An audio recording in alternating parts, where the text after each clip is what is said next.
Okay, now look, I think it's probably a good idea, even at this stage, which is the end of week 2, beginning of week 3, to make sure that you're on the right track in terms of the resources and materials that are being offered to you in order to complete assessment 1, which is the Picto chart that you're going to be doing. The way you start, of course, is in Blackboard, and here you find the assessments link. Now, having found the assessments link, the next thing, or the next place you need to go, you click on that and you will need to go to the Assessment 1 Resources folder. Now, this Resources folder I've already worked on before and provided a video on how to use that. It contains many very important things. It contains all the information you're going to need. And here it is, where I've outlined certain things. Firstly, the 3 attached files that you have to study.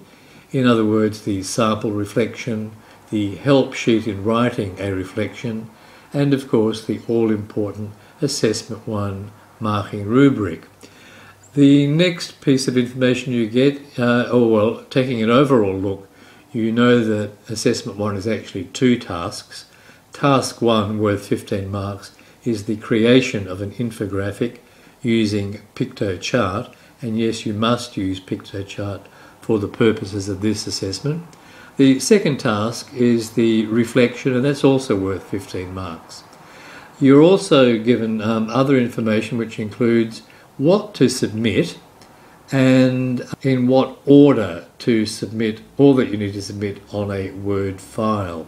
Now, moving on from that, we're going to take a look at each of the attached files one by one.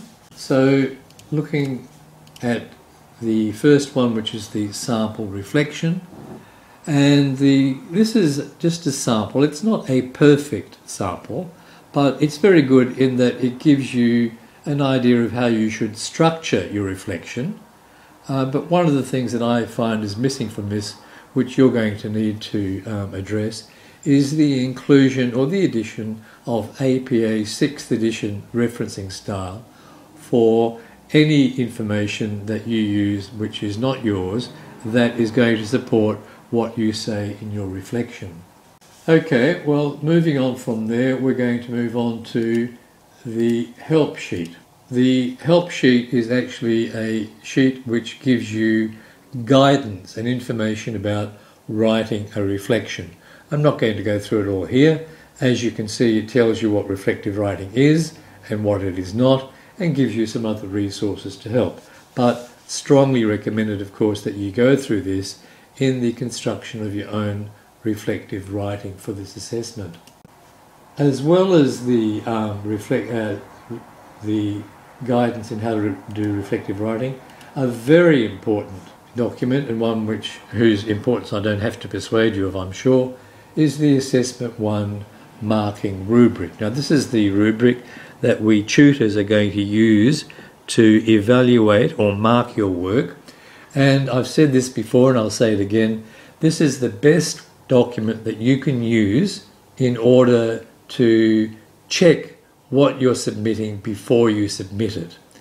Okay, it contains everything that you need, and it also helps those of you who want to aim, and I'm saying aim but not necessarily get, various degrees of success from failure, and who wants a grade F for failure, to pass, through to a credit, a distinction and a high distinction.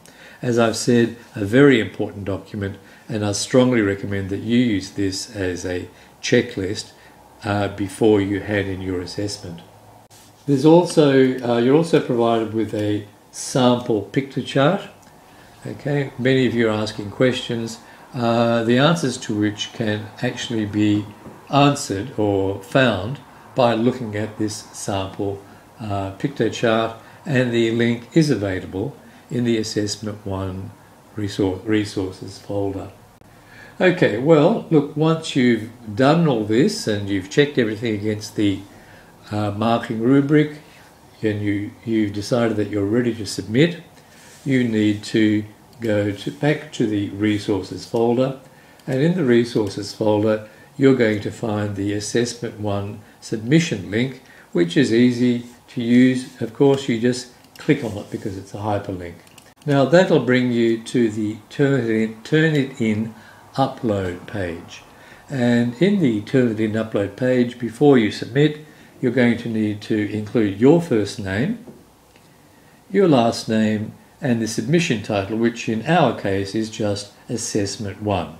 From that, you'd scroll down to the next step. I think there are 3 steps in this, and the final step will be to submit when you think you've got everything right. Okay, that'll bring you to a happy student because you've done everything correctly according to the correct procedure, and you've checked and double-checked and looked at all the documents and sampled and helped. And if that is the case, then you submit and you will find that you've also got a very happy tutor.